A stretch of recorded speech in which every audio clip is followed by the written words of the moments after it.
What happens when you move into a tiny house and then later on plan on having children? In many cases, a small space won't work for a growing family unless you plan ahead.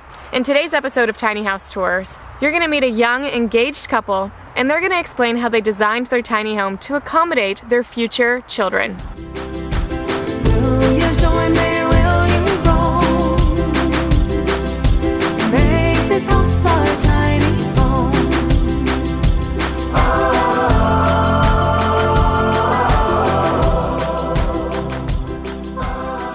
Hi, I'm Mary. Hi, I'm Sam, and this is our house, Harvest Moon Tiny House.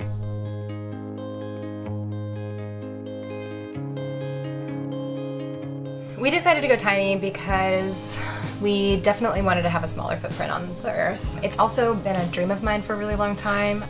Well, when I met Mary 2.5 years ago, we had already started to talk about it. We taped out our old apartment, put tape on the floor, tried to imagine living there. We even put stuff in the way to imagine, what it would be like. So a little bit about our house. It was built by Mint Tiny Homes out of Delta, BC. It is 34 feet long and 8.5 feet wide. It's about 289 square feet on the bottom floor, and then once you add the loft, it gets pretty close to 400. We definitely each had specific things that we wanted to incorporate into the design. Specifically, since I was looking at tiny houses before I even met Sam, I already had this kind of image in my head of what I'd want my tiny house to be like. Then building one together, we really had to adjust to each other. And I think more than anything, we actually planned for our future kids. So we have stairs instead of a ladder, the extra space just to have more rooms for a crib or a bed. So I think we were trying to think ahead. We have 2 cats and a dog. It definitely means we clean a lot more in this space. Obviously with the litter box, but then their hair, they all seem to shed a lot. I do feel like we're constantly cleaning, but I think we've gotten a good routine down for it. We're parked in a campground a little bit south of Joliet, Illinois. We've been living here for about 9 months. We moved in last October, so we're almost coming up on a year, which is really crazy to believe.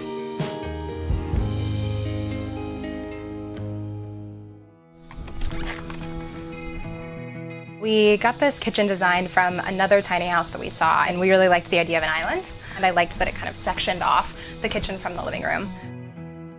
We have a lot of counter space, but if we're both cooking in here, it's sometimes easy to just flip this thing up, and there are these bars on the bottom that you can pull out. I'll be standing over the stove cooking, and Sam will be sitting here chopping something, and then it can just kind of tuck away so that when you walk in, you're not about to walk into the counter.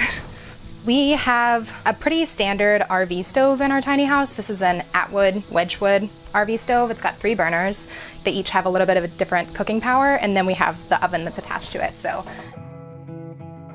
this is one of actually 3 stoves that we installed when we moved in. We just kind of leave them on low when we're away maybe, or leave one of them on low when we're away. We knew that we were going to be off grid, so saving water was huge to us. And this faucet I think is low flow, but it's not super efficient. But one thing that we did pick up from another tiny house owner is using these foot pedals. You leave the faucet on and then you use your foot to either go hot or cold. You could just kind of lift your foot and it turns off automatically. So it's definitely helped us not waste water because we can't get to the faucet fast enough. And another great feature is these open shelves. These actually didn't come with the house when it was built. We asked Mint for the exact measurements of these walls so that we could order them and install them ourselves. It opens up the space for sure, and I think we had a lot of kitchen items in particular that we wanted to display versus put away. Even our dishes we really loved, so we just wanted something to naturally show off the kitchen and versus putting up shelves that would have covered everything up. So we actually started out with a more traditional fridge, but because we moved in kind of close to the winter time and we're running solely off solar power, we realized that it was a bit too much, particularly in the winter, and even all the time. It was quite a huge draw. We researched a little bit and we found several other folks who are doing this kind of chest freezer conversion to a refrigerator, and it keeps it at a refrigerator temperature versus a freezer temperature. We used to have a cabinet full of spice jars that just seemed really cluttered, and we could never get to the back of it to see what we actually had, so we ordered these, and it works really well to just stick them right on the front of our fridge. Who mostly does the cooking? Definitely me. Yeah. It's a little hard, if we have a lot of dishes in the sink and I'm trying to cook and we're trying to kill 2 birds with 1 stone, it does not work very well because we're constantly bumping into each other. But as long as one person's back here in this kind of more narrow space and one person's working out here, either on this counter or on this flip-up counter, it works pretty well. We already had these bar stools from our last apartment. We don't actually use it that much. We end up just kind of eating on the couch together, honestly. And we've talked about having kids in this house, so if we do, then it might be a nice space for someone to sit, because we're gonna get too big for this couch. So this kind of transitions into our living room space. We have this couch from IKEA. We did choose it because it has storage underneath here, so this whole thing will just kind of lift up, and we have storage under there. This couch is kind of one where you can pick and choose the different pieces to go together. So we could have chosen 2 storage modules, or we could have chosen this one, which is a bed. Basically, this slips out, and then you can unfold this cushion here, and it becomes like a twin bed. Well, this is honestly where we hang out most of the time. And then another, I think, kind of important thing about our house is our window. I mean, one of the things that made us go tiny was wanting to spend more time outdoors. You could just open up onto our patio space or onto the yard is something that was really important to us. No regrets there. So this is our wood stove. It's a cubic mini Grizzly. So the last thing about our living room is our little projector screen here. So this is actually just a roll out down blind from IKEA. It doesn't quite cover the whole space, but it was a lot cheaper than ordering a custom blind, and it works just as well. So across from it, we have these shelves that we've mounted in the living room, and the projector's just sitting on top of one of those. So we have a little Roku stick, and we connect it to our computers through a Wi-Fi and just watch TV that way.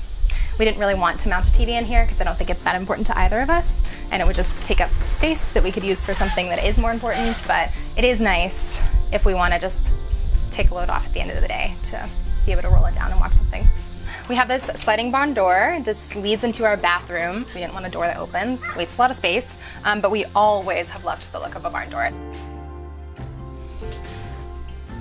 This is our bathroom space. It's a little bit of everything. This is the same butcher block that we have in the kitchen. We have a sit-on-top sink, which is nice. Loved the look of this cabinet, so this is just a little storage space for us to store things that we use every day. And we have lots of storage underneath our sink. We don't have a washer dryer right now, which is also another challenge and thing that we might change in the future, but it does give us a ton of storage space, and I don't know where we would put all this stuff if we didn't have this. It was important to us to have a shower because we have a dog, and we had thought about having a family, and a bathtub can really come in handy. Definitely not a tub for an adult human to use. We have this really beautiful but also really, really functional low flow faucet head in here. We have to be pretty intentional about all the products we use because we have a gray water filtration system, but other than that, we're not collecting our water or dumping into a sewer or anything like that. So all of our products that we use are nature friendly, earth friendly. We have a composting toilet, so we actually really wanted the separate, but we ended up going with the nature's head because the space was a little bit too small. The liquids go into the front part of the toilet, and then the solids go into the back. And the liquids we probably dump every week at least, and then the solids we dump every month. So our bathroom is pretty big for a tiny space. We definitely didn't want to feel cramped in here. We both get ready in here in the morning and wanted the space to do what we need to do. So this closet contains all of our hanging clothes, all of our shoes, extra storage in the back of it, random things. And then our stairs are pretty unique. All of the stair steps have storage in them, so we can keep all of our animal stuff in here. The dog will just meander up there and sit on the pillows. I think he likes to get away from us sometimes. Is it kind of mostly their space? Honestly, it is, yeah. We essentially have an upstairs because we did plan on growing into the house. So until that happens, it's basically just the fur babies. Space to hang out. I'm going to show you the upstairs. So this is our upstairs loft. It's pretty big compared to some houses because we have the downstairs bedroom and the bathroom that it's covering. We thought a lot about where we would put kids or how that would work eventually. So for now, it's a sitting area. I had a lot of books before, and getting rid of my books was something that was really hard. I have a lot of comic books here, so it's nice that these are pretty easy to access if we wanted to look at them. Definitely can't quite stand up, so that's why I wanted to have a downstairs bedroom. I knew that I didn't want to do that every day, for me personally. When we designed this space, we decided to put in this half wall. This was one of our last design decisions, and even though that sort of closes off the space, I think it's going to be really great when we do have kids to just put a gate here. It'll be easier. I have one of my favorite things back here on the wall. I unicycle. I don't do it very much anymore because we're on grass, but I wanted to keep this, but it has a lot of significance to me, so we kept it and put it up here.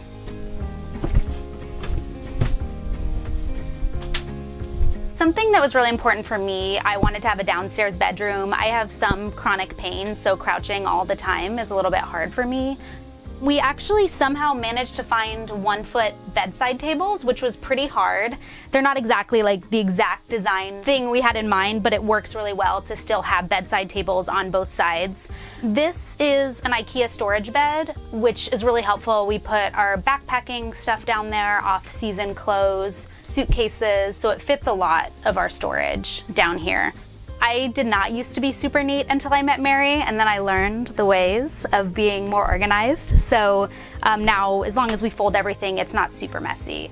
We also have a second sliding door here, just a normal pocket door, so that if we have guests especially, or just if we want privacy, we can close the other door to the living room and this one. Like in the front of the house, we have a second set of French doors. We did that one so that we would have cross breeze between the window over here and the doors. And then also we just wanted the space to feel as open as possible. So theoretically we could just wake up in the morning and wander off into the nature.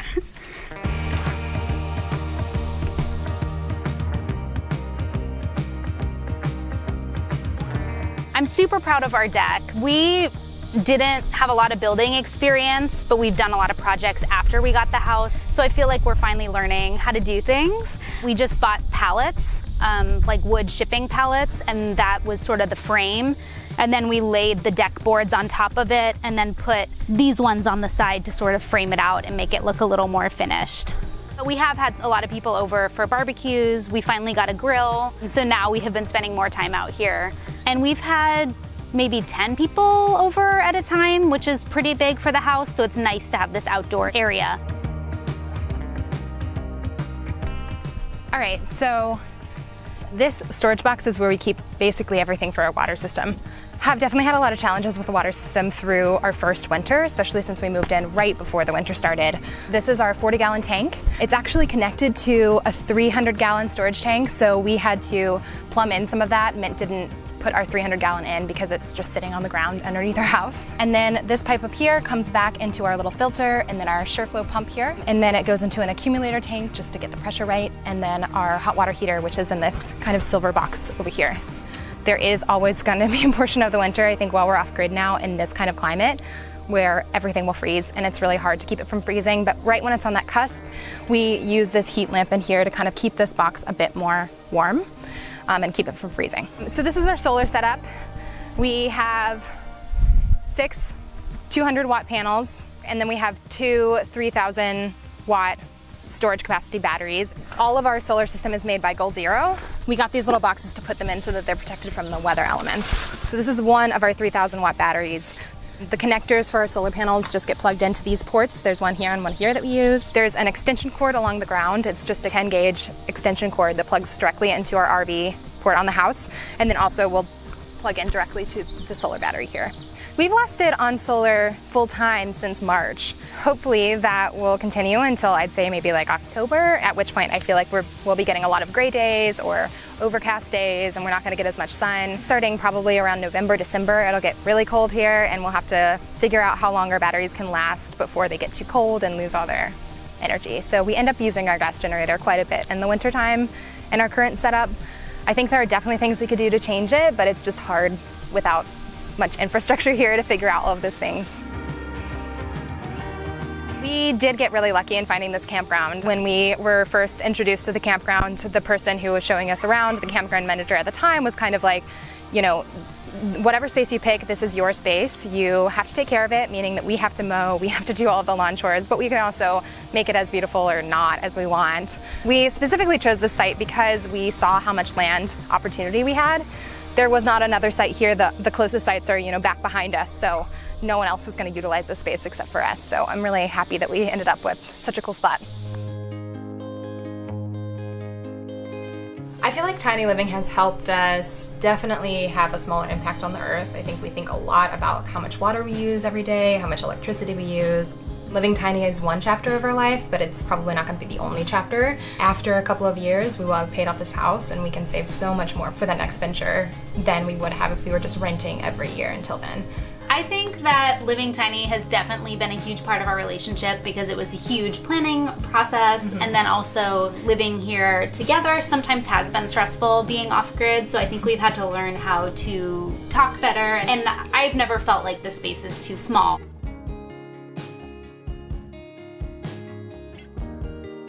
Thanks for watching this week's episode. Make sure to like and share this video and subscribe to my channel so you get a notification every time I post a new video.